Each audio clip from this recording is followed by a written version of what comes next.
Okay.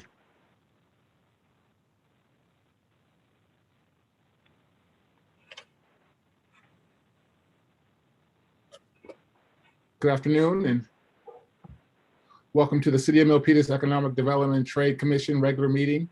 The agenda for Monday, April 12th, 2021, meeting starting at 4:30 p.m.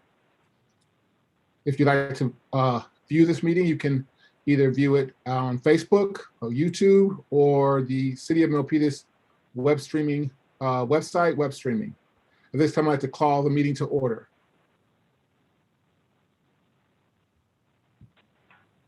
At this time, we'd like to do the Pledge of Allegiance.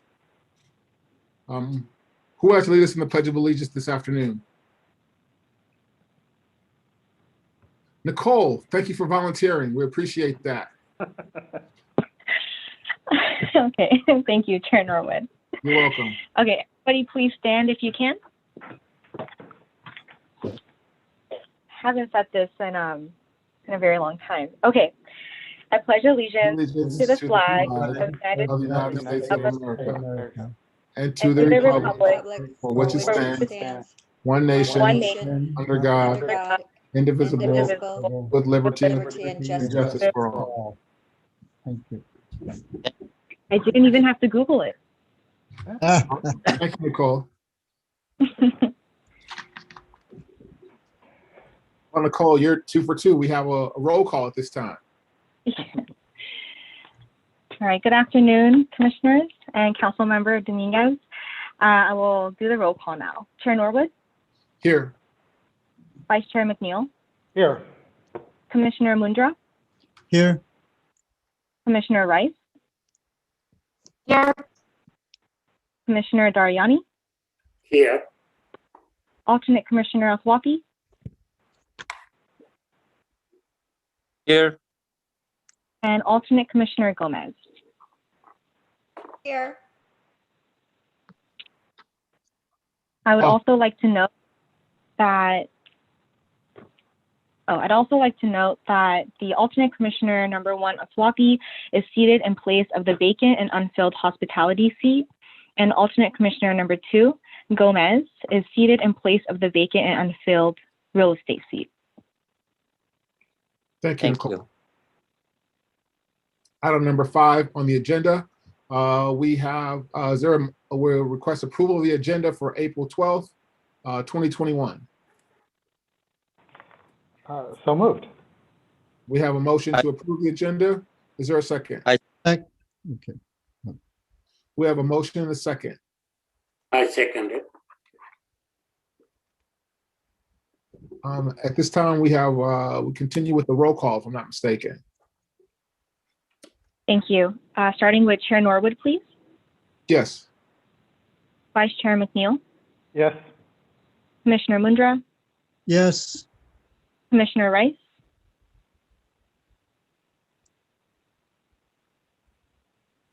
Commissioner Rice, You already called me. I'm here. No, Okay, we're doing thank we're doing the approval of the agenda. Oh, gotcha. Okay. Commissioner Dariani, Yes. Commissioner Afwaki, Yes. and Commissioner Gomez. Yes. Thank you. We have an approval of today's agenda. And now we need an approval of the minutes for March 8th, 2021. For those who are not in attendance that will participate in the roll call vote, you will have to abstain. So do we have an approval of the minutes for March 8th, 2021? I approve it. A second. it. Okay. Do we record who approved and who has a second on that? I second it. Commissioner Rice seconded it. Okay. Okay. We have a motion and we have a second. We have a roll call vote. Nicole? Thank you. Chair Norwood, Yes. Vice Chair McNeil, Yes. Commissioner Mundra, Yes. Commissioner Rice, Yes. Commissioner Dariani, Yes. Commissioner Afwaki, Yes. and Commissioner Gomez. Yes. Thank you. We have an approval of the March 8th minutes. Item 7 on our agenda, public forum. Chair Can you- Norwood, I do not see any raised hands for public forum. Okay. Moving on to the next item on the agenda, item 8. If we can scroll up, that would be helpful.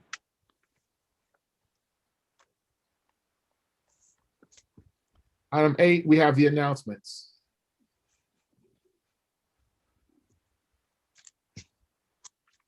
So Are there I do any- have a question. I have a question. I don't know if it's an announcement Okay. for you, Chair Norwood. So you just mentioned a little bit ago that if you were not in attendance for the meeting, you would abstain from the vote. So what if a person is partially in attendance? What would your rule be then? And at what point does a person abstain and not abstain? So I would most likely believe that the approval of the minutes is that you are there for the entirety of the meeting because you're approving all of the meeting minutes, not a subset of those meetings, not a subset of those minutes. All right, thank you. You're welcome. Are there any announcements from the commissioners? This is Commissioner Rice. I just want to announce that a couple things. First of all, we opened Sephora here about a week ago. It was very successful. It's been very well received by the community.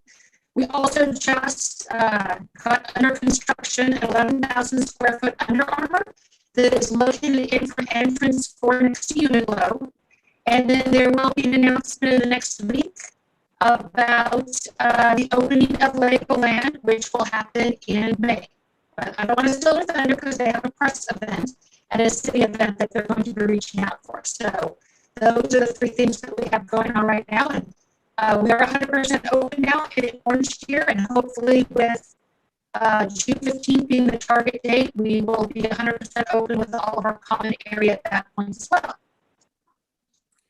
Excuse me, is it that I'm the only one who has a problem with the echo or? No, you weren't. I was just about to ask the same question. Commissioner Ross, we're having a slightly difficult time hearing you.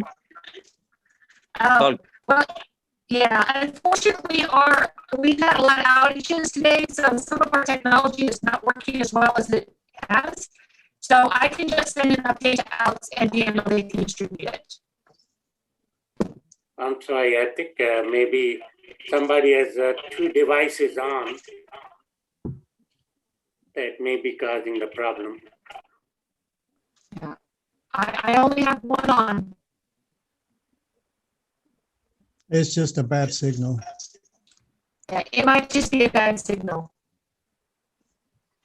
I did hear in Commissioner Parker's, I can hear it slightly now. Can you hear it better now?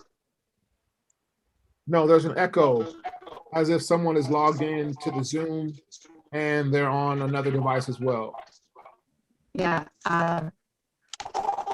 it's not me, so I will email my updates. We can also make this request. If you're not speaking, could you mute your mics?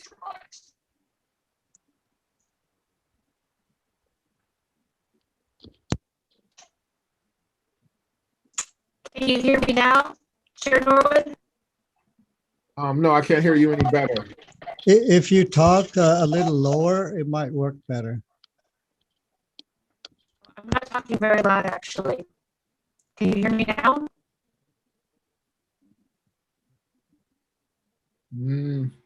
Not It might be a bad connection. I can hear you. Yeah, it is a bad connection on your end, Commissioner Rice. Okay. I'll get my update for today. Okay, thank you. Thank you for the mute. Hello? May I suggest that maybe Commissioner Rice log off and log on again? That might solve the problem.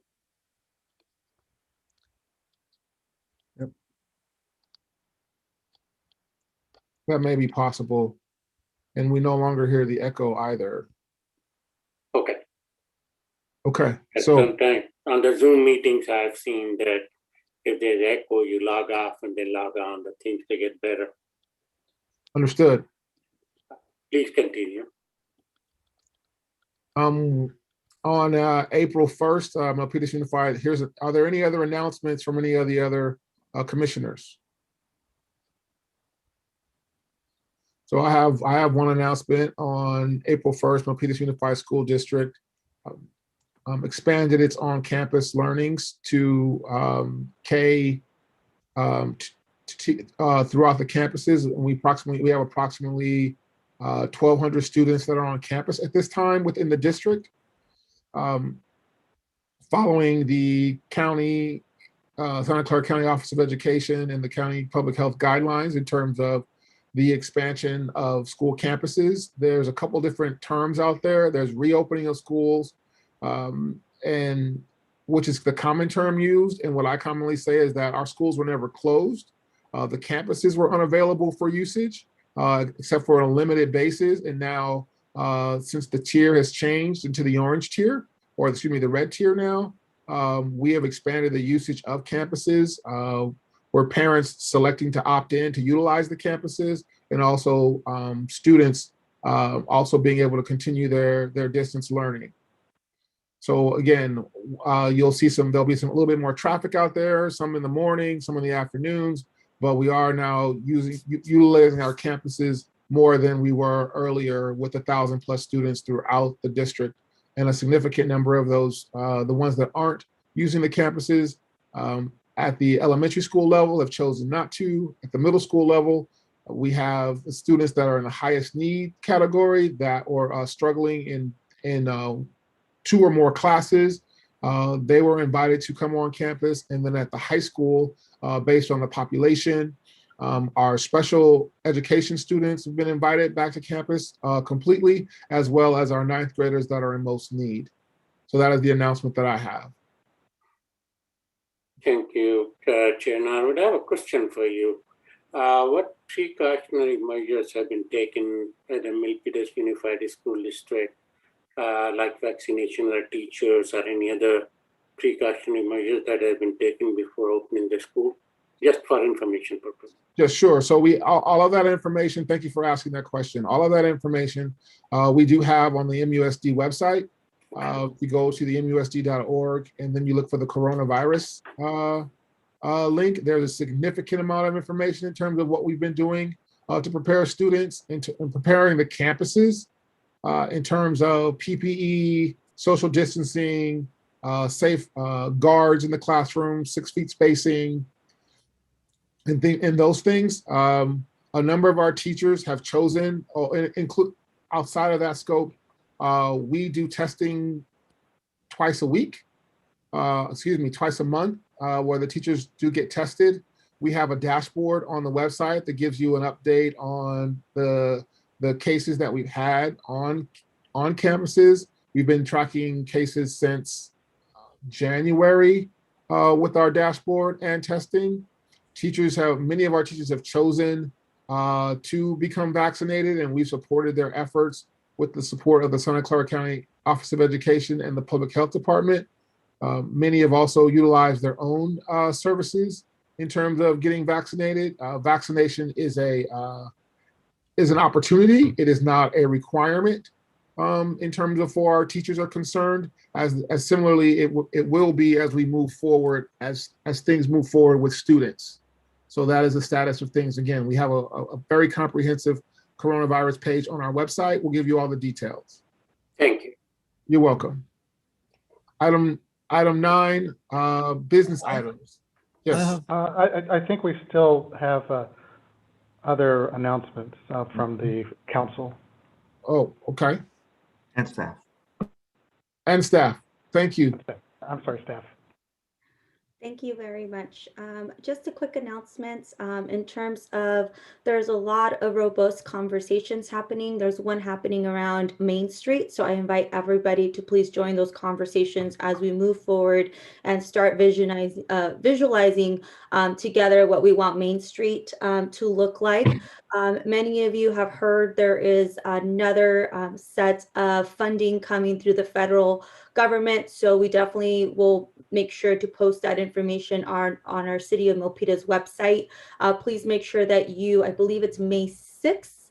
That's the deadline for this last round of funding. So please, we'll make sure that you have that information so you could share it. And so I also want to continue to share. I know our businesses have been now outreaching to us in regards to vaccinations. Vaccinations are still a challenge in the 95035 area code. So I know many of us on the council, including the mayor, we are continuing to work with our board of supervisors to get some vaccines into Milpitas. The city of Milpitas is ready to go out into our communities with our mobile vaccination program. And so we're starting to do that with some of our most in need populations, like our senior citizens, but yet those vaccinations I know are still a conversation. So we want to make sure that we continue to advocate so the state could allocate some more vaccines into the 95035 area code. So we will not stop until those are accessible to all those who wish to take the vaccine. Also today is one of our commissioners, Commissioner Gomez's birthday. And so definitely please make sure to say happy birthday as she enters a new anniversary of life. And that concludes my announcements for today. Thank you very much, Chair. Happy birthday. Happy birthday. Yeah. Thank you. Thank you. Councilmember Dominguez, I had a question. You had initiated before the pandemic, you had initiated and started the Better Block project for Main Street. Is that coming back? That is a great question, and I will go ahead and allow Alex. I know we have had some discussions. Yes, Better Block, literally the week before COVID, we were launching this amazing project. And so I do hope that it comes back because I think we need it now more than ever. And so you have my commitment that that is something I want to see in our city. I think it'll be a great opportunity for us to come together, especially after COVID. But we definitely have to look at our financial as a city, and I know we are prioritizing that now. And so please know we'll keep you in the loop if we're able to. I'm not too sure if I don't believe it got eliminated, but I do believe there's a discretion in the funding. So it just depends how our budget moves forward. Luckily, we have received some federal funding, but we definitely want to make sure that personally that staff is able to get funded, because I don't want to see any cut in services. But please know there's already conversations of us personally fundraising that money, which I believe which was $50,000 or $60,000. So yes, we would love your help. So we'll keep you in the loop. Thank you for the question. Thank you, Commissioner, Councilmember Dominguez. I have some things to add about the chamber. Should I do it right now or during the discussion about the workforce recovery program? Now is the appropriate time. Okay, I'll just summarize a few things that are going on with the chamber that affect, for example, the recovery program as well, or it probably dovetails into it. So what we've been doing at the chamber is putting a couple of teams together. We have gotten 4 interns from UC Santa Cruz to do a lot of research and implementation of what we need moving forward post-pandemic. And we've also got a team put together to contact all the local businesses over the next 3 to 6 months and find out where things are at, to do surveys and make available to them various programs. And one of the key facts that we're looking at is with the pandemic, we've lost about 1,000 businesses. And of course, we consider the fact that they're going to come back, plus the additional growth. So we see some pretty strong growth in the next couple of years, where the whole marketplace will come back to where it, quote, should have been, unquote. And so we're preparing for that. But for right now, the chamber is accommodating businesses by, allowing monthly payments on their fees and everything, so they can at least keep moving. And, the other key part that's going to happen in the next 3 to 6 months is we're going to be re-imaging the chamber. And where that becomes really important is, the chamber image has to be similar to what the city image is. So we probably need to coordinate that. And of course, moving forward, we really need to see the new businesses being attracted to Milpitas. And so many other key factors come in, which is, timely public service to give the business faster results, like from the city for planning, for permitting. And one other key thing to look at is that the city compared to San Jose has only grown 2% per year. And we're looking at San Jose that's been growing at 7%. Somewhere along the line, we think something's going to ratchet up, and our growth could be more than we expect. So the best thing we can do is just be ready for that. And other than that, we probably need to figure out for the future where our growth is going to be. What are those target markets and how do we quantize them? So, in the 1980s, the PC markets were pretty good, and everybody took a ride on that. But that's a market that was huge, and is stabilized now. And so we need to figure out which market segments are attractive to Milpitas. And we need some input on that. So I'll kind of leave it at that. That's kind of a very brief snapshot. Commissioner Mudra, I have a question on that one. Yes. You indicated that 1,000 businesses have been lost, which is really tragic. It's unfortunate. Out to 4,000. 4,000? Yeah, we had 4,000 businesses. Yes. Okay. My question is, what type of businesses have been lost? Whether we have a data for that. And other thing, follow-up question would be that given that we are anticipating large infrastructure funding, what kind of businesses we can promote where the federal money can come and play and help the city to grow the businesses in the city of Milpitas? Again, you may not have all the answers. I'm just asking, if we have more data, we can make informed decisions. Yeah, we basically do have past data that shows you, I think it's one of the presentations we had here in the economic development meetings. And no, it wasn't. There was some breakdown of how many restaurants were lost and how many home-based businesses were lost or something, no? So where can we get the data if we can? I don't want to take a lot of time. No, not at all. These are the questions, and this is what this Economic Development and Trade Commission is about in terms of working with community-based organizations as well as each of the commissioners, and there are different roles in the city. So I think what I'm hearing here's a couple things. Is that one,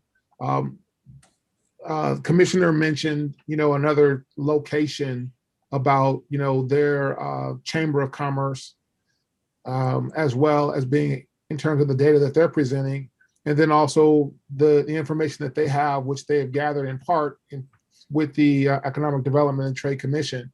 So I think that there's a couple of questions to be asked that we have a chance to come back with, and then we will determine the appropriate time to bring that back to this commission or Alex and his team to determine how we can move forward. So those are great questions. And as we continue this conversation, I'm sure there'll be more questions to come up, but my ask would be for Alex and his team to be able to examine or provide to us at some point when it's appropriate data on the scope of the type of jobs that are lost, what is also happening on the national front in terms of because everyone has lost jobs. So what is happening on the national front when it comes to economic development? I don't know how much we want to focus on the loss, because what is lost is lost. We also want to be mindful of how we can move forward and what are the indicators, as was mentioned by Commissioner Mundra, about what types of businesses can we attract and how the chamber can partner in that. Does that make sense, Alex? It will require some time and some effort. I do not have any data that indicates that the city of Milpitas has lost over 1,000 businesses. I would ask certainly Commissioner Mundra to share with us the source. That would be important for us to know, but that is not a number that we from the city have. And although we are, I made a note to dig up that data, but there was approximately 4,000 business licenses before the pandemic, okay? And now we're down to less than 3,000 in the listings, in the city listings. No, we'll have to, we'll come back to this because. Well, it's good stuff. Hey, Alex, it's good stuff in terms of they're caring, they're paying attention to some things, you know, and they're trying to find a way, especially with their investment on the chamber, to be a better partner. So we just kind of get our data points aligned so that can come back and be shared, you know, at the appropriate time. I know there are some things on your agenda already, and we're going to see that in the context of this meeting. But again, we are thinking about economic development, workforce development, economic recovery, and those types of things. So with that said, are there any other announcements? And I want to make sure, Alex, you captured the context of Commissioner Dariani's requests in terms of the data that we're looking for, and then also how we can get a look at the federal landscape as well in terms of where the industries are. I will just quickly add this. I watched 60 Minutes last night. Was it last night? And they talked about how some economic sectors are booming and they're going to continue to boom. And there are other economic sectors that have not recovered, and they're quite not sure how they're going to recover, and that the federal government is going to be looking to do something on their behalf. But we don't know what that timeline is as well. So that's why the federal landscape or being able to be aware of what's happening is going to be important as well. Not to mention what our sister city, or not our sister cities, but the cities around us are going to be doing as well, so that we can differentiate ourselves for the success of Milpitas. Because I know that some federal money has already started filtering into to revive some other businesses, particularly in the transportation sectors. So there are two sectors that I foresee there will be economic growth. One is the transportation, another one will be the energy sector. Those are two sectors near and dear to my heart. And I think we as a city should collectively look into that to see how we can capitalize it, and that will create growth, that create more jobs, that will be beneficial to the city and the community as a whole. Thank you, Commissioner Dariani. And if you don't mind, I just looked at our time. We are approximately, I don't want to say we're off schedule a little bit, but we just want to be continually to be mindful of the time. So I'd like to move on to item 9, business items, if there are no more announcements. I think there are still staff announcements. If we can go through this quick. There are, yeah, Chair Norwood. I'll go through them really fast. Okay. Okay, hold on one second, please. So just wanted to start with congratulating the following commissioners at the April 6th City Council meeting. EDTC Commissioners Lynn Rice, Inderjit Mundra, Parkash Dharani, Deepak Awathi were all reappointed to the EDTC. Their respective terms will expire in April 2024. And then moving on quickly, the Santa Clara County has a commercial eviction moratorium extension, and it's been extended through June 30th of 2021. Small business tenants in both incorporated and unincorporated areas of the county have up to 6 months after the moratorium expires or terminates to repay at least 50% of the past due rent, and up to 12 months after the moratorium expires or terminates to repay in full the past rent. And then also moving on to the next item on April 15th, Small Business Town Hall, our Assembly Member Alex Lee, as well as Congressman Ro Khanna, along with various chambers of commerce, including our own, and SBA will be hosting a small town business town hall to help small businesses understand financial assistance programs. So again, that's happening on April 15th. It starts at 3:30. I won't get into the American Rescue Plan right now. I will say though that we do have information that I have shared with the commission, and it's going back to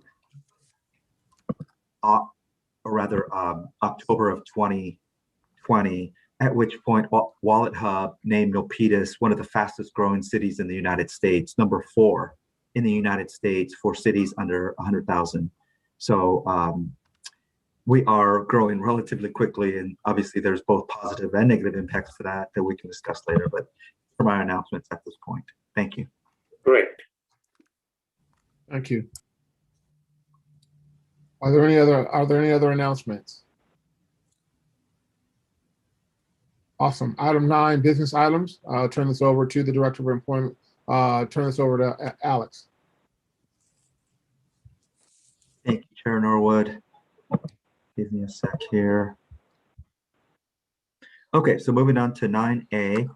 Thank you very much. That was a really lively conversation. Obviously a lot more to come, and as Chair Norwood has indicated, all really good stuff. It's important right now in 2021 as we're seeing our way out of the pandemic, but we still have a lot of work to do. So dear EDTC members, workforce development and education are very important topics to us in the Office of Economic Development. You might ask yourself why? Well, with the COVID-induced change in our economy, our unemployment rate ballooned from less than 2.5% to almost 13% in April of 2020. That is a huge increase. With businesses closing, mostly temporarily, thank goodness, people were laid off, creating challenges for many families struggling to make ends meet. On top of that, technology has been changing workforce needs. The fourth industrial revolution has been blurring boundaries between the physical, digital, and biological worlds. It's really a fusion of advances in AI, artificial intelligence, robotics, Internet of Things, 3D printing, and other emerging technologies. This collective force behind many products and services are fast becoming indispensable in modern life, and that's changing really the way we work. For example, according to the Future of Jobs report from the World Economic Forum, automation in tandem with the COVID-19 recession is creating a double disruption scenario for workers. Not only are some people being laid off, but employers' needs are changing really, really fast. Skills gaps continue to be high as in-demand skills across jobs are changing in the next 5 years. On average, companies estimate that around 40% of workers will require reskilling with 6 months or less, or 94% of business leaders report that they expect employees to pick up new skills on the job, which is a pretty sharp uptick from 65% in 2018. Our partnership, which you're going to hear Daniel and our representatives and partners with NovaWorks, will result in an interconnected set of solutions to meet employment needs. And so given the pandemic, job seekers are likely to require workforce development and education opportunities, which are more important than ever before to enhance skills and compete for high quality job opportunities. So with that, I'm just going to hand it over to Daniel. He's going to help you all dive into this agenda item, and we'll also introduce our Nova partners. Thank you. Daniel? Thank you, Mr. Andrade, for the introduction to this item, and good afternoon, distinguished members of the Economic Development and Trade Commission. Ron, can you please pull up the presentation?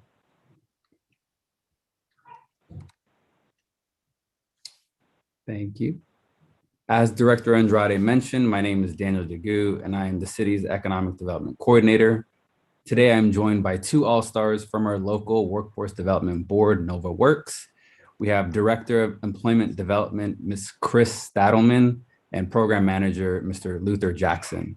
Both Ms. Stadelman and I are pleased to co-present today's presentation, where we'll be introducing the city's latest initiative focused on COVID-19 business and worker assistance. Next slide, please. The council has 7 council priorities, and the item before you today reflects the council's economic development and job growth priority. Next slide, please. As a reminder, the Office of Economic Development's mission is to support the local economy of Milpitas, and we do that best by supporting our whole community, both businesses and residents. And this program is most certainly focused on that. Next slide, please. Just quickly here, I'll be reviewing the EDS, Economic Development Strategy. As many of you may recall, the City Council approved the Economic Development Strategy and Implementation Actions Report on May 5th, 2020, during the COVID-19 pandemic, to serve as Milpitas' roadmap to grow and diversify the city's economy, support businesses and workers, and improve quality of life in the community. The Economic Development Strategy has 7 topic areas, 35 strategies, and 64 implementation actions that we look to achieve over the next 5 years. The City of Milpitas' COVID-19 Workforce Recovery Program has been developed to meet many of the workforce development and education strategies, which I will highlight during the next few slides. Next slide, please.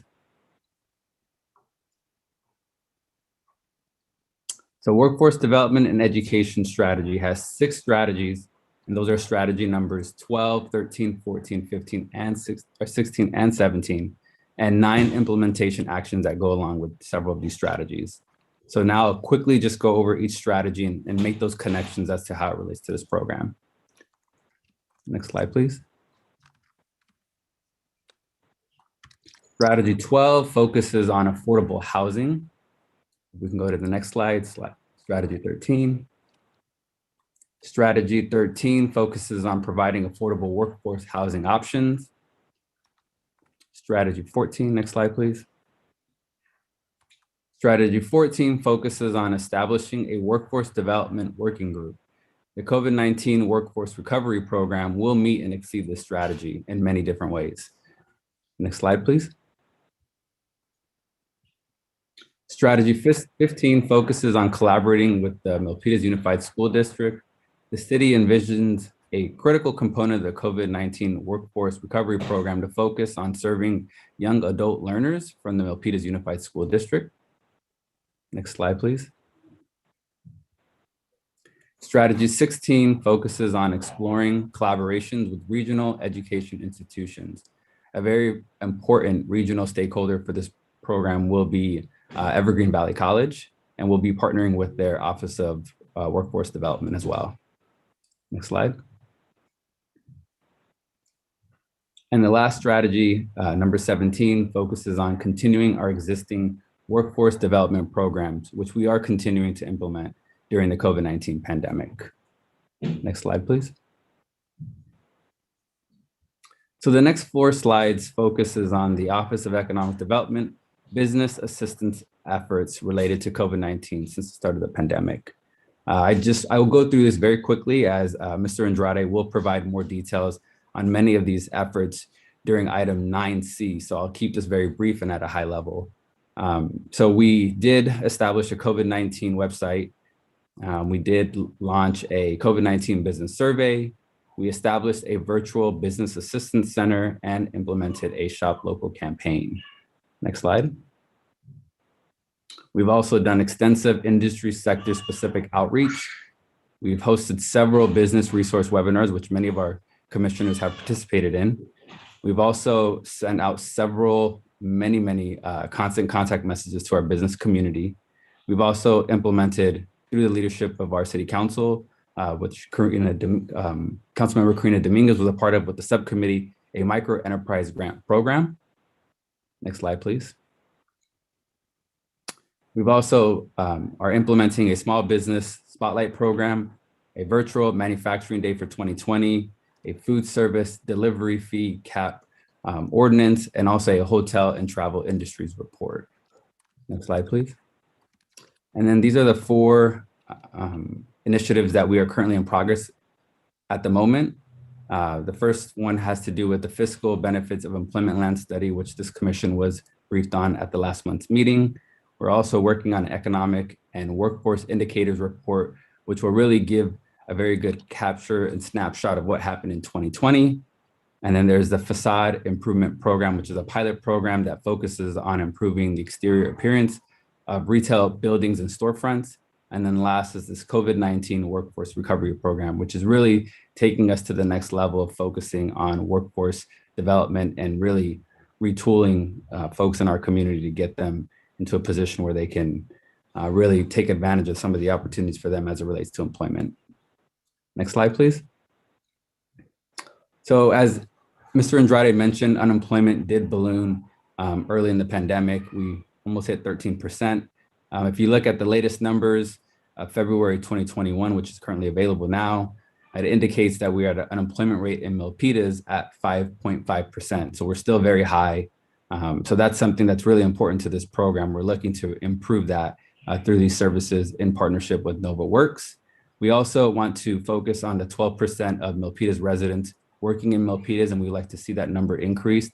And we believe this program will help us in moving in that direction of moving this number higher. So I wanted to also share that information as well with the commission. Next slide, please. And this really gets us now to the goal of this program. And as Alex mentioned, it's really to implement customized workforce training workshops, assessments, career navigation, and career counseling for unemployed, underemployed Milpitas residents, as well as young adult learners. And we'll also be focusing on identifying the types of upskilling needed for Milpitas-based businesses that have been impacted by COVID-19. Next slide, please. And this is my last slide for my section of the presentation. After this slide, I'll be transitioning to Ms. Stettleman, who will give you an update more on the program, a description of how this is going to work, and also an overview of Nova Works. So just to go over project milestones, there are several. We're really looking at this from two phases, phase 1 and phase 2. Phase 1, we're really focused on stakeholder input, surveys and interviews, where we really get a better understanding from a needs assessment, and then also the development of a training plan. And then phase 2 is really the actual implementation of the program. We'll spend quite a bit of time on community outreach to make sure that the residents of our city are aware of the program, and then also have an enrollment period. Then from there, we'll conduct the training, and then from there also implement career navigation. This item will be before the commission today as a way of getting input and feedback on the draft assessment surveys, which Chris will go over during her slides.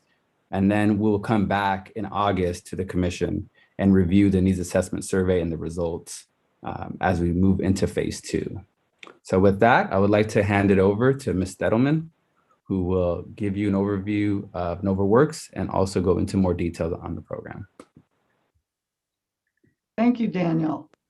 Next slide, please. First, I want to say good evening, Chair Norwood and commissioners. Thanks for inviting me to present tonight. And as long as I have the mic, I want to say how pleased we are to work with the city of Milpitas, and what a pleasure it's been to work with Alex and Daniel and Nicole.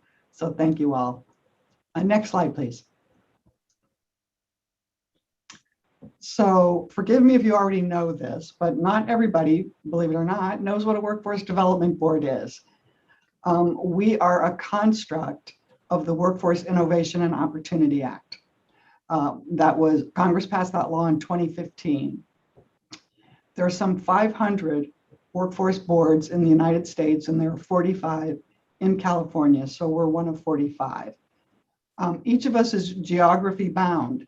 We cover a local area that's defined essentially by our local elected officials.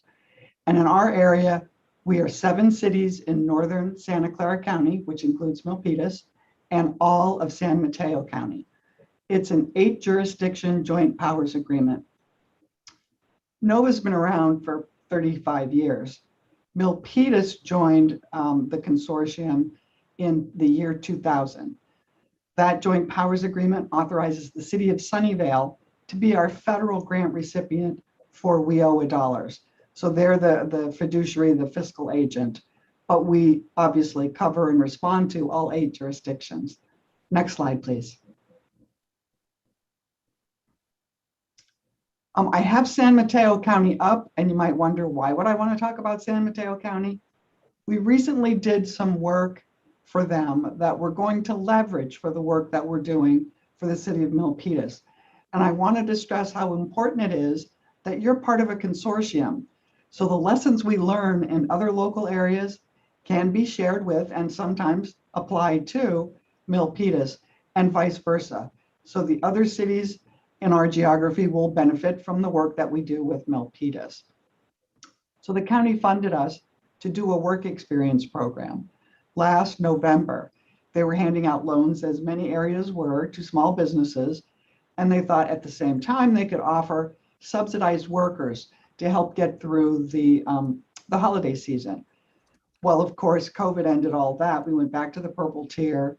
A couple of our work experience workers were exposed to COVID, so we had to stop that program. And we said, you know, it's really too soon for us to be putting people out there. In response to that, they authorized us to do a study, a survey of businesses to say, how will you know when it's time to start hiring again? You know, what are the signals that you'll be seeing so that we can watch for those? We interviewed many, many businesses and found out we were asking the wrong question. They were not at all thinking about bringing people back at that time. And this report was finalized at the end of January, that they were only thinking about survival.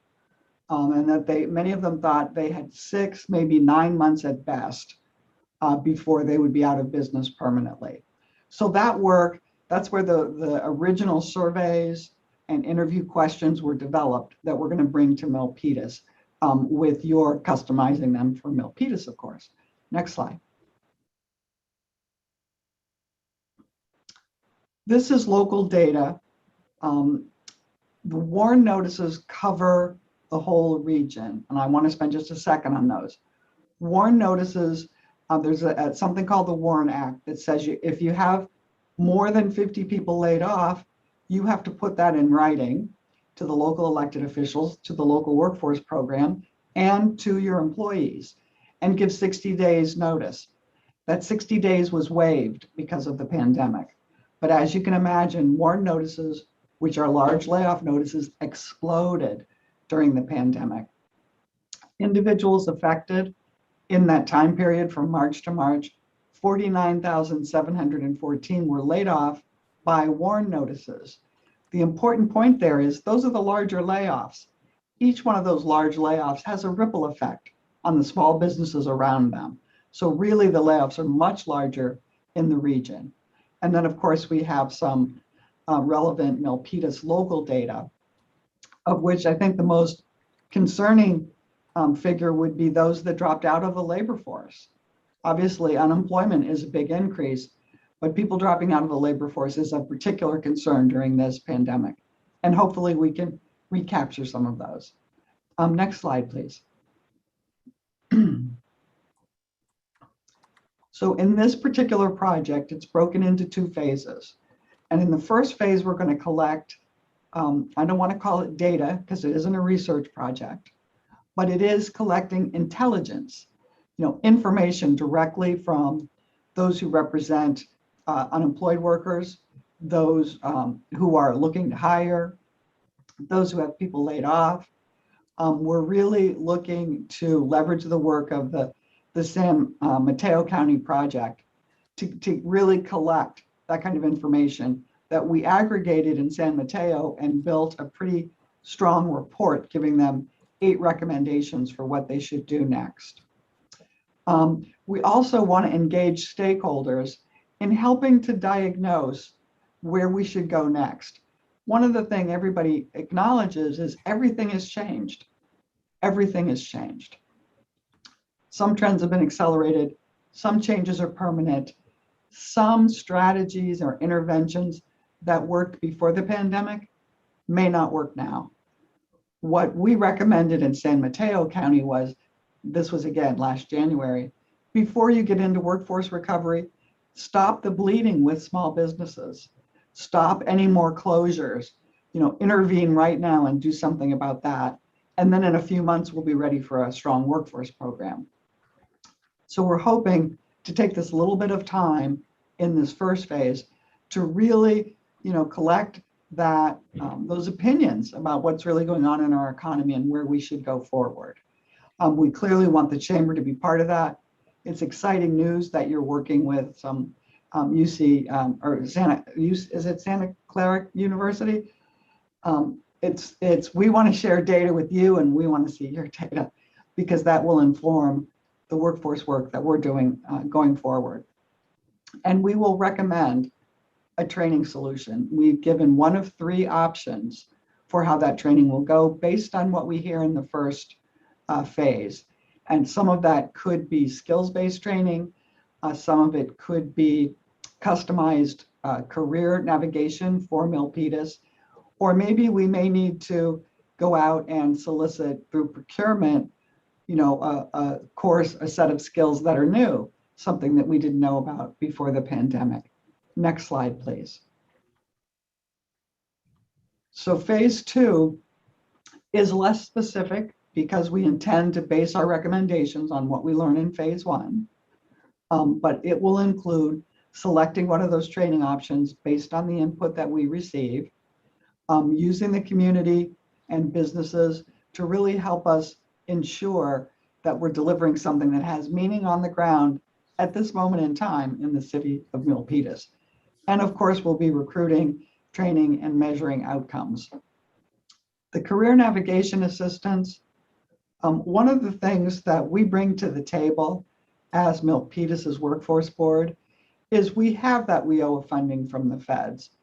We didn't get any ARP funding, but we do have an annual allocation from the feds. So, one of the things that we're going to do if we do this smaller, customized career navigation program is really recruit Milpitas residents who have more severe barriers to employment or who need longer term educational assistance into the regular NovaWorks workforce program. Next slide, please. So I just put together a list of what training might look like. So these are things we'll be asking employers about. And these are things that we have heard from, intelligence we've already gathered are necessary skills for the workforce post-pandemic. So we're recruiting right now, explaining to unemployed workers that the workforce system, the labor market has changed completely. For example, all of our services are remote. We will probably go to both remote and in-person services, but what do we do with folks who don't have access to technology or the technology skills? Well, if you can't access services at NovaWorks, you probably can't access online job applications, which means you probably aren't going to be very successful at a job search right now. So those are the things we want to take care of right away. So this is just a list of what might come up. And there are some, really good opportunities in the public sector training environment where we can purchase some of these off the shelf. And others like digital fluency don't really exist just yet, but we think they should. So we might want to procure for that. I believe that's my last slide. Next slide, we'll find out. Questions? Do you want to take questions, Daniel, or do you want to wait? Yeah, let's go to the next slide, Ron, and then we'll do the recommendation slide and then bring up the questions for the commissioners to consider, and then we can open up for questions at that point. So thank you, Chris, for that presentation. So this is the second to last slide. It's the recommendation, and it's essentially to receive staff presentation and provide feedback on the job seeker worker survey and business survey. There's 2 surveys that were included in the agenda packet for the info memo related to this item. We listed all those out. Next slide, please. And so what we're looking to do is really ask our commissioners if you have any feedback to provide as it relates to the surveys, as it relates to program design. We're open to hearing that feedback from the commission at this point in time. So that way we can go about developing this program efficiently for the community. That concludes staff's presentation. Daniel, I have a question for you. One of the things that, can you hear me? Yes. Okay. One of the interesting things we have found that during this COVID period, different market segments were impacted differently.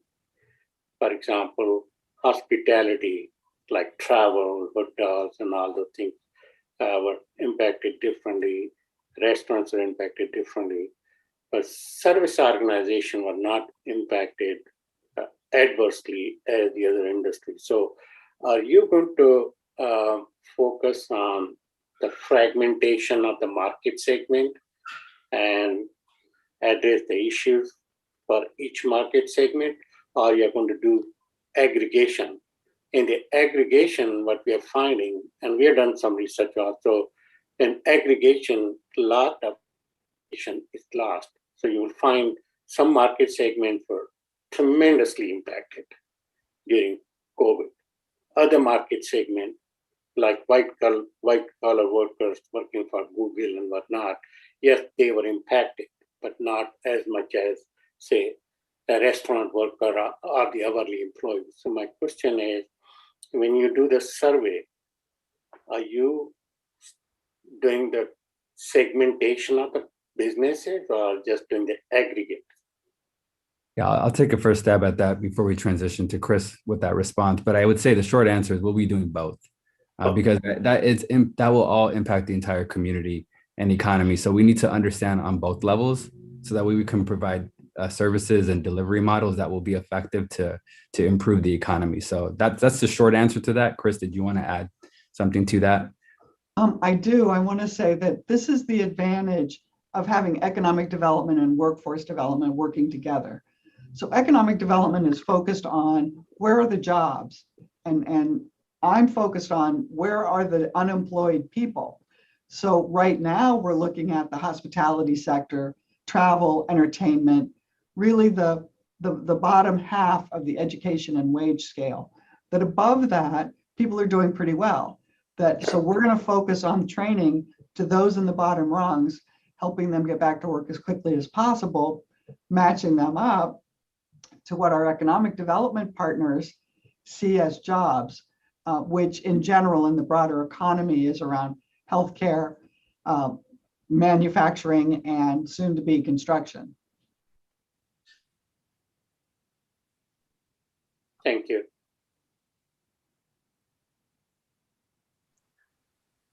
So I believe this is the appropriate time for the commission members to look at these questions.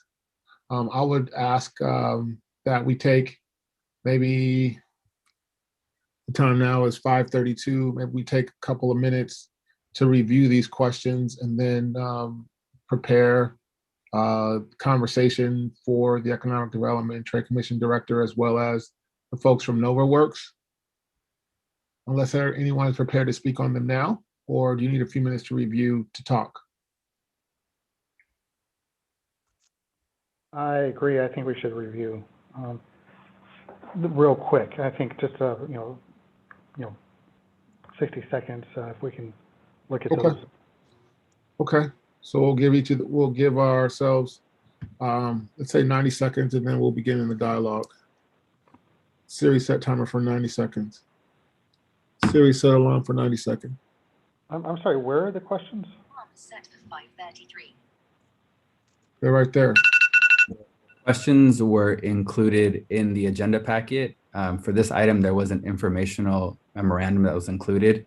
And if you go to the last few pages of that memo, you will see the questions listed in both surveys. I see it. Is it possible for someone to bring those questions up as well?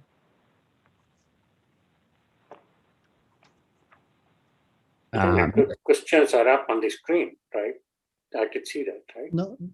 No, there's another list, Oh, another list. Okay. survey. It was in the packet. Right. Yeah, let us coordinate on the back end and we'll bring those questions up for the commission. Right. And so, Daniel, if it's okay, Daniel and Alex and Chris, I'd like to talk to these key questions here. As far as number one, does the EDC wish to see more stakeholder groups added to our current outreach plan? If yes, then who?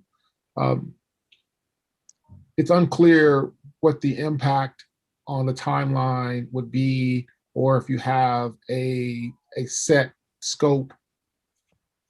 If we ask you to go outside the scope of who you already have, what is the impact of this process and this project?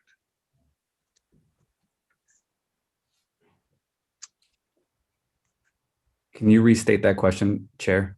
So similarly, looking at those questions that you had, if we add anything to it, like I'll give you, for example, we know that economically Milpitas is built around, there's components of Milpitas is built around hospitality. But hospitality has a broad scope of services that occur within hospitality. And we'll see that our hotels and those types of things, they're reinventing themselves as well. So when I look at it, it says, do you wish to add more stakeholder groups? I would be more concerned about the depth that we have with the existing stakeholder groups, knowing that they're in the process of retooling as well, because we don't need to move in a direction of developing skills of what they used to do, knowing that they're going to progress into a new direction in terms of how hotels are going to operate, as well as the hospitality industry moving forward. So I didn't really restate the question. I just kind of said, I would rather see you focus on the depth of the selection, to go to greater depth on the industries that have already been identified, to make sure that you have a good understanding of where they're moving forward to in the next 3 to 5 years. And we could most certainly do that, Chair. That's something that we can definitely consider for this process. Yes. Thank you. Most of the questions in the questionnaire do kind of help to delineate some of these things. I did have a couple of items. So on questions 18 and 19, actually I was looking for this question you added, so I was very pleased to see this question in there.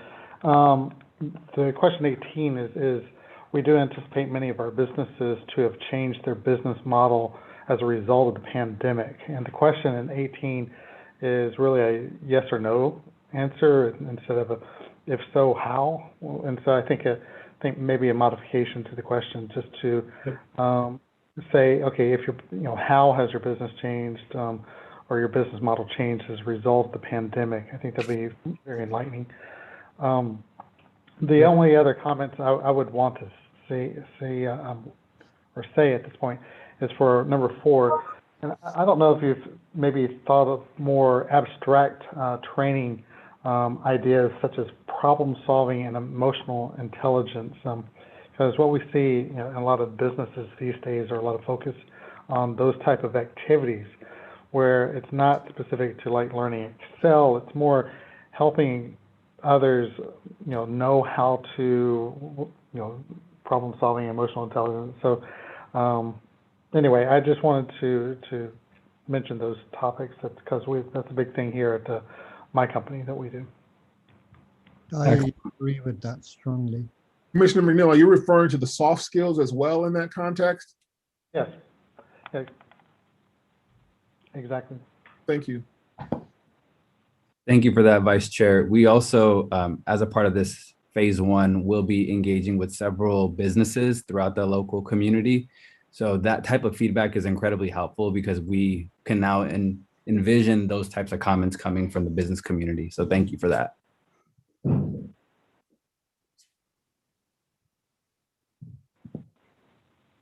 Those are my comments. I don't know if anyone else has other additional comments or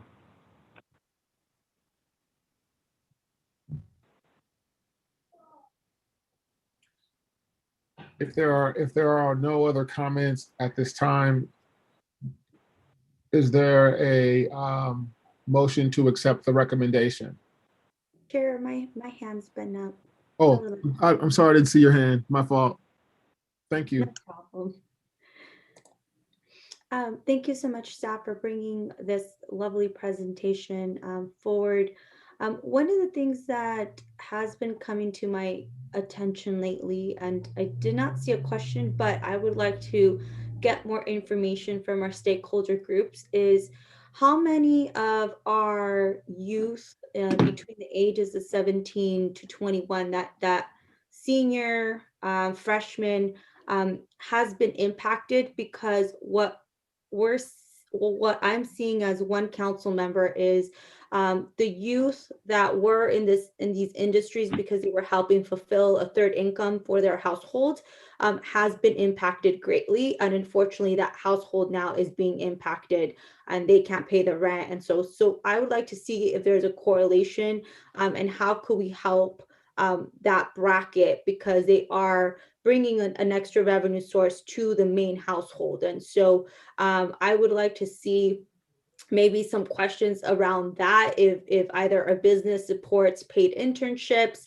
or whatnot, so we could develop those skill sets, but also making sure that we are helping fill the void of the job, right? Maybe they were working at the movie theater, or maybe they were being the bell checker at the hotel. These are the jobs that I am starting to see that are affecting the overall income of a household. So maybe adding some questions around that, I think, would be useful for myself and my colleagues as we move forward to try to develop a plan for our city. Thank you. Thank you, council member. We can most certainly do that as well. We could do that with the job seeker worker survey that will go out to residents. So we can most certainly ask that question. So Councilmember Dominguez, are you referring to Daniel, could you bring up the survey really quickly, or the questions? Not those, the other part. The actual questions that you showed earlier. The survey questions. Survey questions. Yeah. So the first question early on, where you ask about the third question, what do you do? Service, product, or other? Councilmember Dominguez, are you referring to the service, one of those industries in particular, or the type of service that they're in, or is it in general? Because that age group tends to, because they're not experienced, they tend to be their first time employment type of things. Is there a question here that correlates to your ask? No, that's why I made the statement. So I would like to see it added as either in the other, but a little bit more specific. Because I think what's happening is we do make an assumption that the 18, 19, 20, 21-year-olds are doing entry level, but that's not what I'm finding when we're asking deeper questions on why folks can't make the rent. And it sounds like it's the entry and middle skill set jobs that are being affected, and that income is being, unfortunately, not seen in that household. So I would want to maybe add an internship or a different line to this business. But I think Daniel knows exactly what I'm speaking about. We've been talking about this in council. And so it's really to assess those seniors, freshmen, the younger, the 18 to 21, I don't want to say younger, the 18 to 21 bracket that is really helping sustain the household. And they're being impacted by COVID while being students. And we have seen this. And so we want to make sure that we're tracking that so we could elevate their income and elevate their opportunity to get employment, because most of them, unfortunately, were unemployed now, and they are getting the COVID relief funds, but those are going to come to an end. And so that's where I'm really concerned about those households, because they're not being able to make the rent. So we definitely need to come up for a sustainable plan on that. Thank you for clarifying, so I have a better understanding. Appreciate that. Absolutely. Thank you very much for your question, Chair. I would just like to go even one step further on that. To your point, Karina, there are kids that are coming home from summer break at college that can't even still get internships. So I think, as much as we like to think that, it's affecting, different segments, I think it's affecting all segments. So I think we need to be mindful of that as well, because that is our future workforce as well. Absolutely, Commissioner. I completely agree with that statement. I think absolutely, I would like to move in that direction as well, because it's developing that workforce, right? And I mean, I'm even finding myself right in that position where you're going to have to develop a new skill set in the next. I mean, we were thinking the next couple of years, and the reality is in the next couple of months. And so we definitely want to make sure that we're on that. So thank you so much for your comments, because yes, I agree. So that sounds like, just listening to both Councilmember Dominguez and Commissioner Rice, that there isn't a generational piece to the survey in terms of the different generations that we have, the folks that are 50 plus that are still having to work, 60 plus that now have to work, the 30 somethings, and then, Gen Z, Gen X, millennial, baby boomer, that kind of thing. There isn't a generation. It doesn't appear to be there a generational aspect to this survey, which somehow needs to be included. So I think probably that belongs, looking at generational differences, belongs on the job seeker survey as opposed to the business survey. Okay. Yes, correct.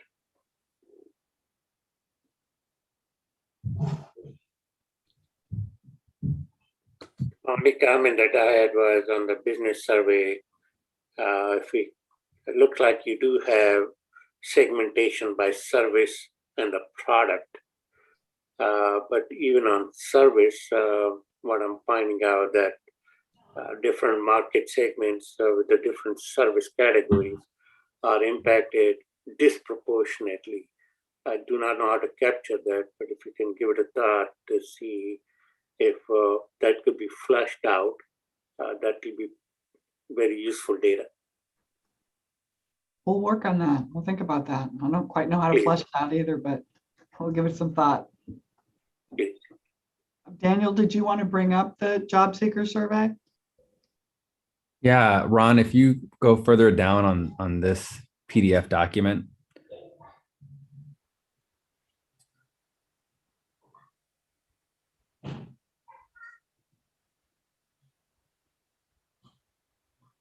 So right here is where we start that survey. And this should be page 14 of the agenda packet. Yes. And as mentioned, this is intended for Milpitas unemployed and underemployed workers, as well as young adult learners. So really it's the entire Milpitas-based community.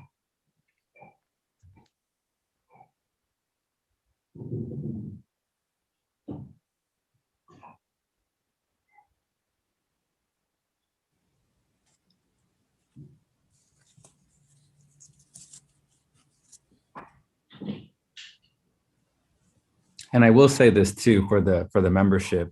If there's any thoughts or ideas or feedback that you would like to share after this meeting, you can email staff directly and we can integrate that information into these surveys as well. So so no pressure to have answers as of right now.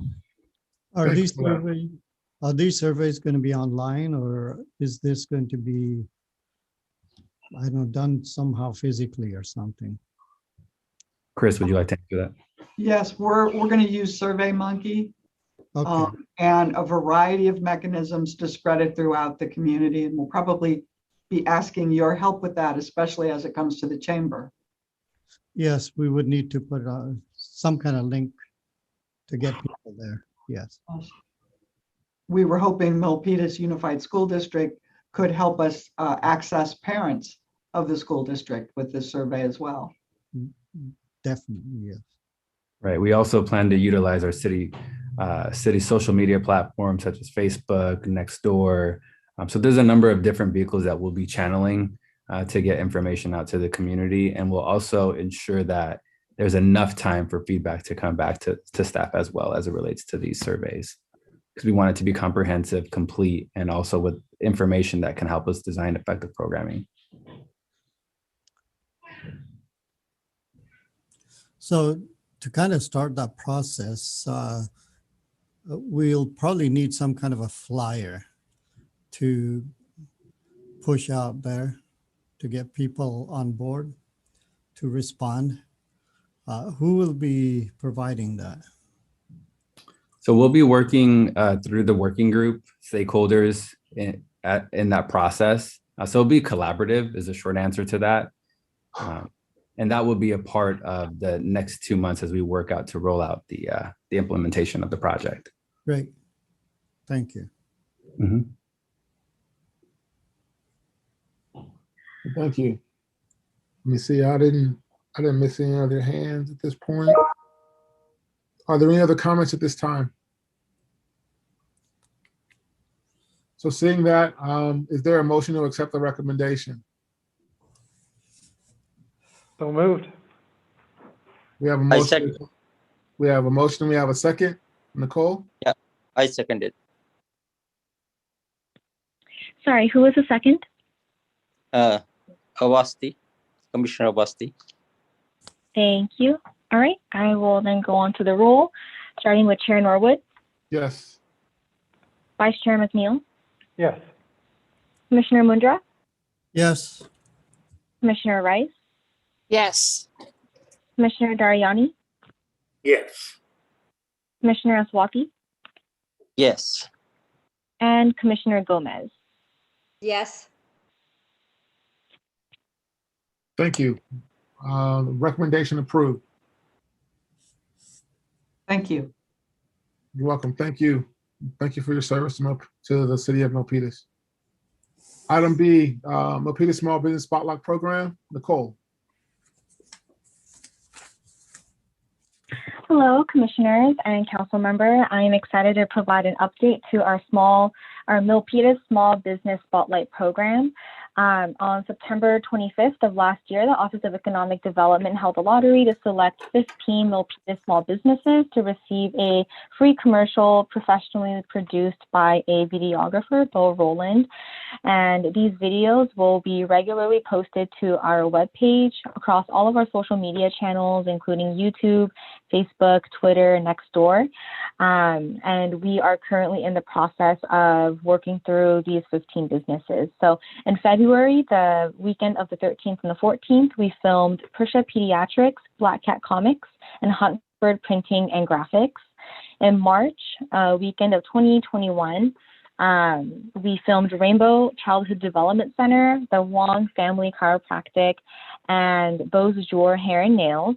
And just this past weekend, Saturday and Sunday, I met up with Bill again to film the fourth batch of 3 businesses, which was Starlight Beauty Salon, Hair Plus, and Casino Cup. And now those videos are in post-production. And today, I'd like to share with you the final videos produced for Prisha Pediatrics and Black Cat Comics. Ron, could you please play Prisha Pediatrics?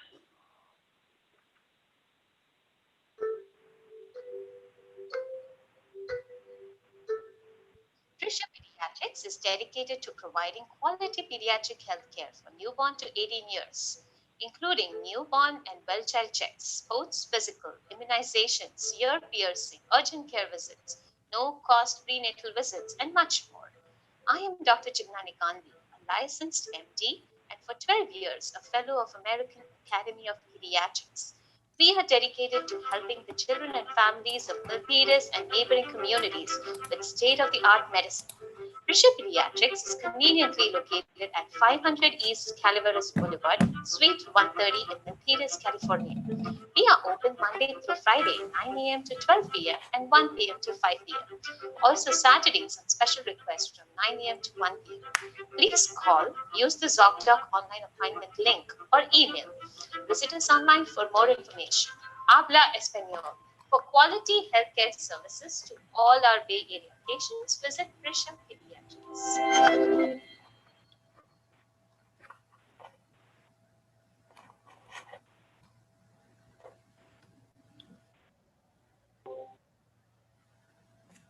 Thank you, Ron. Could you show our second one, which features Black Cat Comics?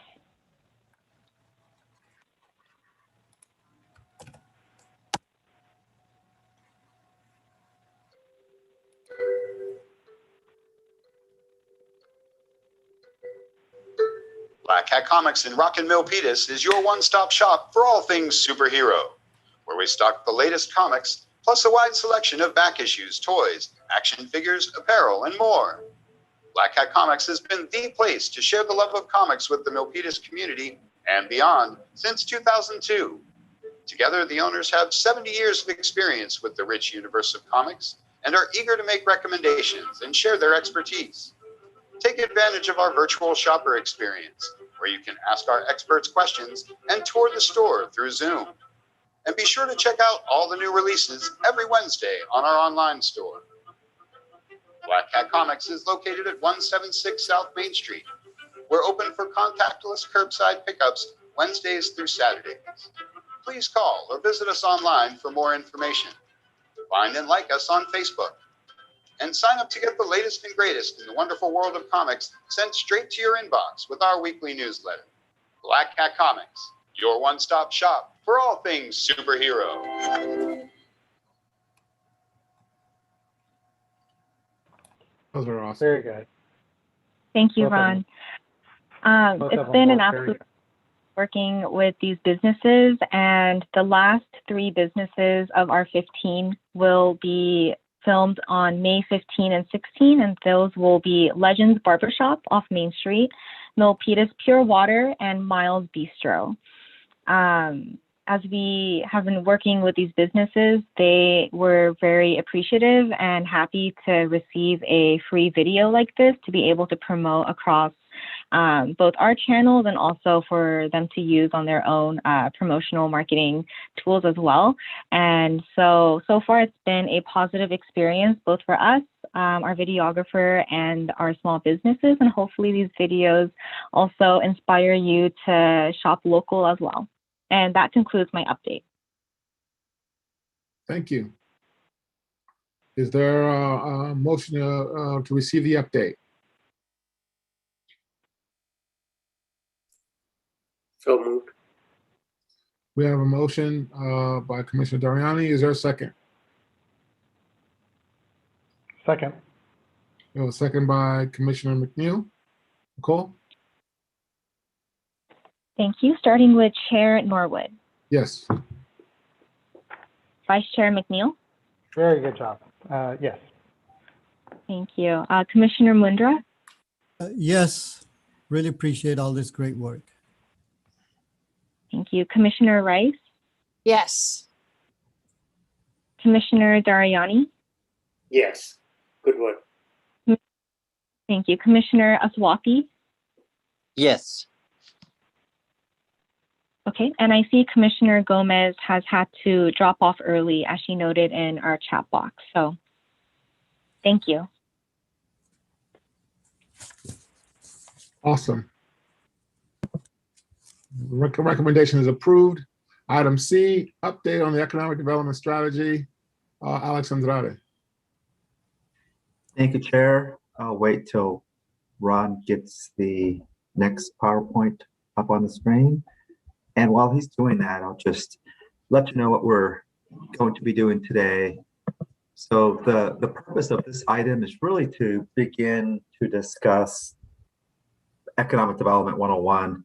And obviously it's important for us. The economy has gone into a pandemic-induced recession, and we just want to ensure that we are able to provide opportunities for you to ask questions about what economic development is, what we do in economic development, and the various facets of economic development, workforce development, real estate transactions, and other things that we end up doing in economic development. And so it's just going to really set up a discussion for our next meeting in May. So next slide, please. Thank you. So I guess I have a question for you. By show of thumbs up, how many of you have been on our Milpitas Innovates webpage? I see 1, 2, 3, So that's some of you. Thank you so much for playing this game. What I'm trying to do is figure out how many of you have been on our economic development webpage. Now, our webpage stands separate from our city page, and it can be sometimes challenging to get to. We do have a COVID-19 business resources webpage on the city's webpage. So I'm glad I asked that question because we do need to not only update our website, but obviously make it more user-friendly and easier to obtain. Next slide, please.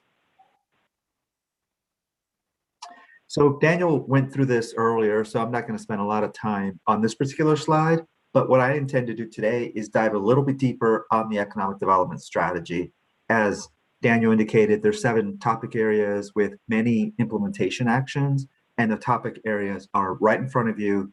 And I'm going to just dive a little bit deeper into these 7 topics in the next slides. This next slide, though, will remind you of the economic development strategy. So thank you to Councilmember Dominguez and her peers. Last May 5th of 2020 to be exact, is when the City Council adopted the first economic development strategy in 15 years. We have a 5-year roadmap. So we're in year 1. We're about to hit the 1-year mark, and we've done a lot of work as it relates to this 5-year plan. Next slide, please.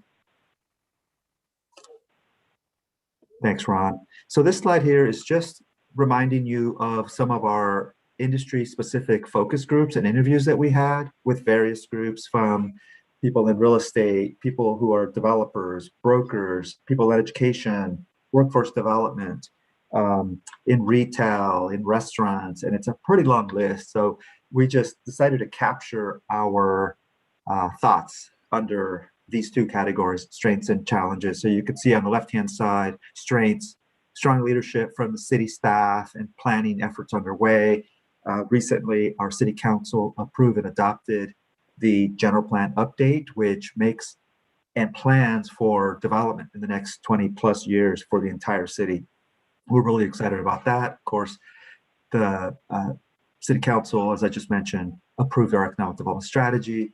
There are 2 specific plans. Well, one specific plan that's underway now, which is known as the Milpitas Metro. There will be another one that commences this summer, which focuses on Gateway and Main Street. And by Gateway, we're really talking about Calaveras and 880, 237 into Main Street. And our council member was just alluding earlier to Main Street revitalization efforts, of which we're very excited to start to think and plan about. Other strengths, we have low-cost industrial space, including research and development. We have available research and development inventory to attract large users. That actually has been happening.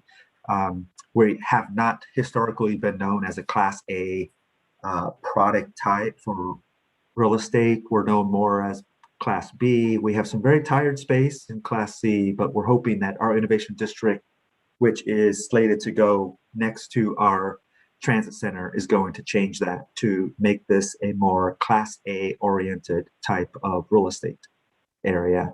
We know that we have a diversity of restaurants and retail centers, which is great. We have highway access, excuse me. We're close to the airport. And of course, on June 13, 2020, BART finally came into the county after close to 50 years in existence. That allows us for probably one of the most important game-changing activities, which allows for connectivity north, south, and west through light rail. Our challenges, our Milpitas brand needs to be strengthened. We're working on that. Our city manager's office is working on a community identification brand study. Our permitting processes do need to be improved, and we're working on that as well.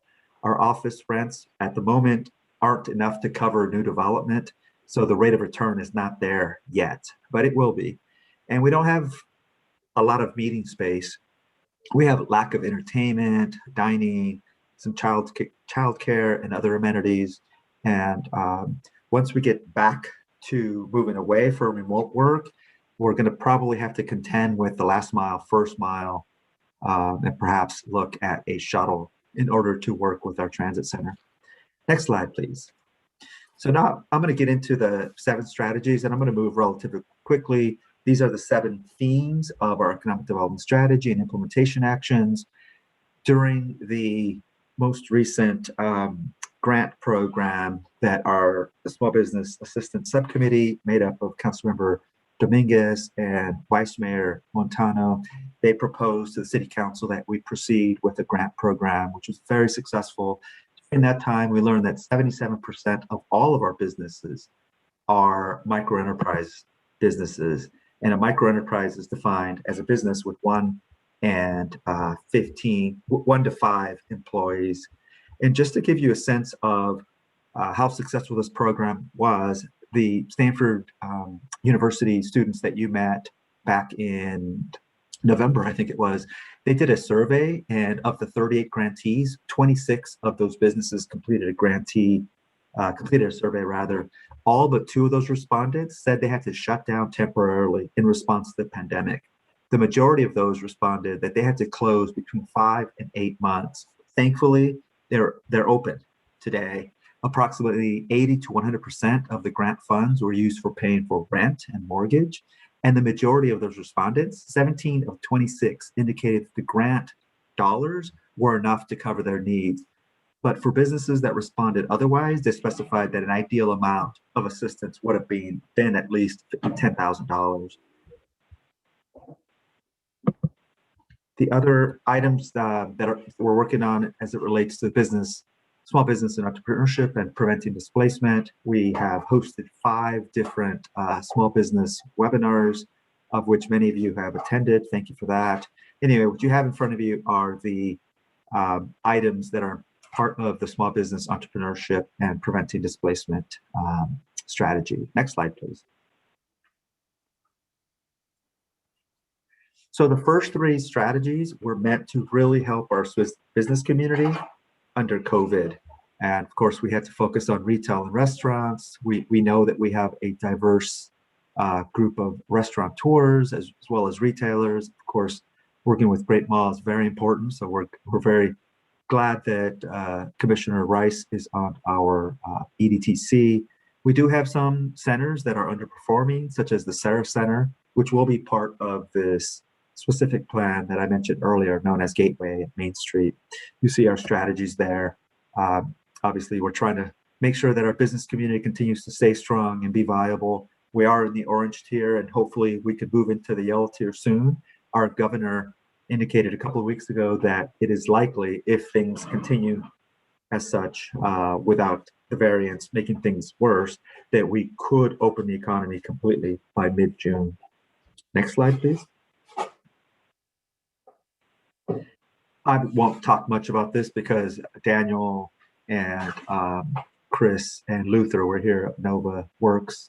But this is one of our more important strategies, I would say. Workforce development education. We have an opportunity to work with MUSD as well as partner with some of the companies that are represented today through Manufacturing Day and on events like Flex Factor. Next slide, please.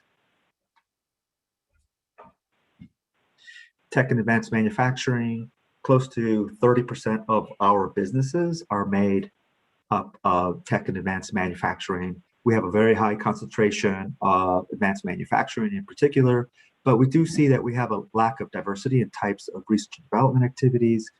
And so we want to diversify that so that we could focus on emerging technologies. Next slide, please. Light industrial, warehouse and distribution space. We have had Amazon come and take quite a bit of square footage. They bring with them jobs, of course. They bring with them an opportunity for economic vitality. They are, however, taking quite a bit of square footage in our warehouse and distribution centers, which means they're taking up a lot of land. But from a city's perspective, in terms of being fiscally healthy in the long run, those types of uses do not create strong quality jobs for residents, and they don't really produce strong revenues for the city. So we're wanting to make sure that there's a greater economic benefit in how we use our light industrial area. And Daniel's actually leading a study that you heard about last month and are going to be hearing more in the near future. The study is known as the fiscal benefits of employment lands, where we're going to look at more value for lands, including a wage analysis, wage and occupation analysis. So there's going to be really good information coming your way. So you can see the difference between how we can build our space out to create good quality jobs and good revenues for the future. Next slide, please. So our innovation district, I mentioned this earlier, there is currently what's known as the TAS, which is the Transit Area Specific Plan. In economic development, we work in branding, and we came up with this new term called Milpitas Metro, and we thought it was really exciting. We thought it would showcase our district where people can live, work, recreate, play, eat, so on and so forth. And there's been a lot of residential development. Earlier, I mentioned that Wallet Hub made has indicated that Milpitas is the fourth, is experiencing the fourth largest growth in the United States. And that is because of the residential development you see around the transit center, around Great Mall. So we've done really well in adding housing. We need to be better, however, in adding affordable housing. And in particular, we need to put jobs near public transit. And that's what this is about, as well as infrastructure improvements. And we work on behalf of the city on real estate transactions. We've purchased a couple of sites as it relates to allowing for street extensions and park enhancements in this Milpitas metro area, so that people that are living in these spaces can have places to recreate, but also ease of making it to that transit center. Last slide, please. And our last theme is marketing and processes. We've mentioned before that the people that we've interviewed have indicated to us that there's a lack of consistent branding for economic development, and we need to improve the permit process. We are working with our partners in planning, building, fire, life safety to ensure that we make things more smooth for applicants that are going through the permit process. And I believe that is my last slide. So again, the reason we're sharing this information with you today is to set up our May meeting, where we're going to dive deeper into Economic Development 101. We're going to talk about what is economic development to us, what is economic development to you. You are our ambassadors. We want you to be proud of being with us, and we want you to share information with your networks, so that when we're having these public discussions, that we invite your peers, your friends around the community, so we can have more people engaged in economic development discussions, because it really is one of the more important things that's happening around our community right now. I'll end with this.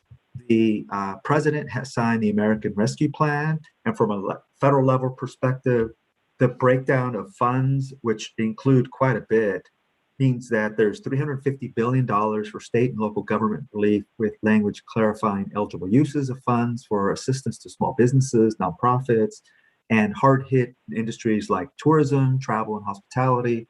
There's $25 billion for a new grant program for restaurants and bars to meet their payroll and other expenses. There's $15 billion for additional economic injury disaster loan funds, with loans prioritized for hardest hit businesses with fewer than 10 employees. $10 billion is designated for local capital infrastructure projects, and $7.25 billion for additional dollars for the PPP, which is the Paycheck Protection Program. The city, as our council member knows well, the city will be receiving $16.8 million or $16.9 million in the future for various aspects of trying to get our community back in order, of which eligible uses are economic development. So we look forward to having that conversation with our council and having that conversation with you as well. That is the end of my presentation. And I do see that Commissioner Rice has a question, although I think she was going to be leaving early. I'm going to hand it over to you, Chair Norwood. Well, thank you, Alex, for sharing that overview of the economic development strategy. And I appreciate it, just circling back to Daniel at the very beginning, his reference to everything that you do, how it affiliates with, or how it associates directly with the economic development strategy and action planning and the ability to identify those things that always reminds us that everything resonates from that plan, which was approved by City Council. So thank you for that. Are there any questions? I want to be mindful of the time. We are at 6:13. I would recommend at this time that we I'll motion for a recommendation, and if there are any specific questions for Alex, that those be emailed to him directly. Are we agreeable to that? Chair Norwood, I do see that Commissioner Rice has her hand up. Yeah, I don't think she knows she has her hand up. I had reached out and asked her her hand up if she had a question, and she didn't indicate that she did. I think she wanted to leave at 6:15, so she sent out a note. So Got it. instead of note, she may have just raised her hand. So she had a heartbreak at 6:15, so she may be. Yeah, thank you. I also wanted to mention that I think we may have forgotten to do a public comment period for the other items. So I don't think we have any others from the public, but you may want to ask just in case, Chair Norwood. Thank you for that. Alex, my hand up was my thumbs up to the website. So I just did whatever I could find quick enough to answer your question. So that was my hands up. Yes, thumbs up though. Thank you. So Nicole, are there any public comments or hands up for public comment? Or I would like to, first of all, apologize to the public for not, on each of the items, not asking for there any additional public comments. So if there are any comments on any of the items that were included earlier, that we may get them addressed now from the public. Chair Norwood, there are no raised hands for public comment, and I've also been monitoring the participants for this meeting, and there hasn't been a raised hand for previous items either. Awesome, thank you. And thank you for the clarification of the tier that we're in and the tier that we're heading into. I've been dealing with so many different tiers nowadays. I know I was way off on that. So thank you for those corrections. I really appreciate it. Is there a recommendation to approve, to receive the update on the economic development strategy from Alex? So moved. So moved. We have a move and a second. Nicole. And I second it. Thank you. Okay, I will call with Chair Norwood first. Yes, receive. Vice Chair McNeil? Yes. Commissioner Mundra? Yes. Commissioner Dariani? Yes. And Commissioner Aswapi? Yes. And I'll note that Commissioners Rice and Gomez are no longer in the meeting. Right.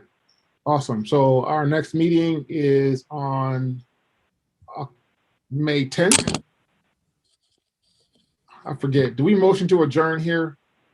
Yes, we do. Yeah. I do. Okay, awesome. So is there a motion to adjourn? So moved. So I second it. We have a motion and a second. Nicole? I'm sorry, I didn't catch the first motion. Who made the first motion? I made the motion. Thank you. And seconded by Commissioner Dariani? Yes. Okay, thank you. And starting with Chair Norwood? Yes. Vice Chair McNeil? Yes. Commissioner Mundra? Yes, on to a great future. Thank you. Commissioner Dariani? Yes. And Commissioner Aswapi? Yes. Again, noting that Commissioners Rice and Gomez are absent. As we, again, thank you very much. Thank you, everybody. Much appreciated. Meeting adjourned. Thank you all. Thank you. Commissioners. Thank you, council member. Thank you all. Bye-bye. Thank you, Thank council you. member.